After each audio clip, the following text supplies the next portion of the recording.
नमस्कार बंधुरा आज के रातेर भिडियो निये चले एसेछि। आज राते करब এই যে आलू केटे निয়েছি সয়াবিন आलू ডিম দিয়ে একটা ভিন্ন স্বাদের নতুন রেসিপি করে দেখাবো। এই যে আলুটা কেটে নিয়েছি, আলু আর সয়াবিনটা সেদ্ধ করে নেব।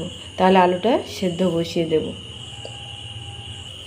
এই আলুটা সেদ্ধ বসিয়ে দিয়েছি। আর ছোটদের ভালোবাসা বড়দের প্রণাম। এই যে আর যারা নতুন দেখছেন সাবস্ক্রাইব করে বন্ধু হয়ে পাশে থাকবেন আর পুরো ভিডিওটা দেখার অনুরোধ থাকলো। এবারে ঢাকাটা দিয়ে দেবো, আলুটা সিদ্ধ হতে থাক, এদিকে আমি মশলাগুলো করে নেব। আলুটা সিদ্ধ হয়ে গেছে, এবারে সয়াবিনটা দিয়ে দেবো। দিয়ে অল্প করে একটু লবণ দিয়ে দেবো, যাতে সয়াবিন আর আলুটা হালকা করে একটু লবণ ঢুকে যায় আর কি। এই যে একবারে সিদ্ধ করে নিয়েছি, এই যে শুকনো শুকনো করে নিয়েছি। এবারে নামিয়ে নেব। কড়াইটা গরম হয়ে গেছে, এবারে কড়াইতে তেল দিয়ে ডিমটা ঝুরি ঝুরি করে ভেজে রেখে দেবো। ডিমটা যে ঝুরি ঝুরি করে ভেজে নিয়েছি, এবারে নাম করে নেব। নিয়ে এবারে কড়াইতে তেল দিয়ে দেবো গরম হতে। কড়াইটা গরম হয়ে গেছে, দিয়ে দেবো দুটো তেজপাতা। আর এখানে জিরে, ধনে, আদা, পেঁয়াজ, রসুন আছে, একসঙ্গে দিয়ে মশলাটা ভালো করে কষিয়ে নেব। আর দিয়ে দেবো লবণ আর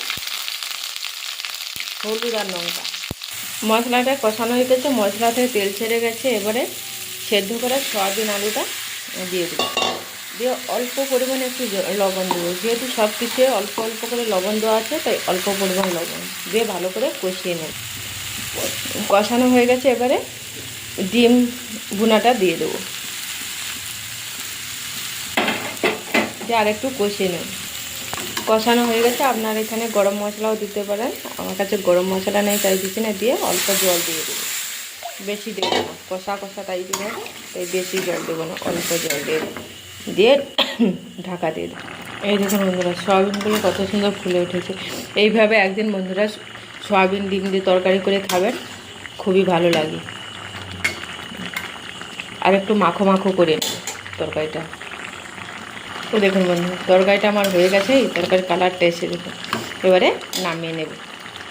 এই দেখুন বন্ধুরা। তাহলে বন্ধুরা আজকে আসছি, টাটা, ভালো থাকবেন, সুস্থ থাকবেন। এটা আপনারা ভাত, রুটি সবের সঙ্গে খেতে পারেন।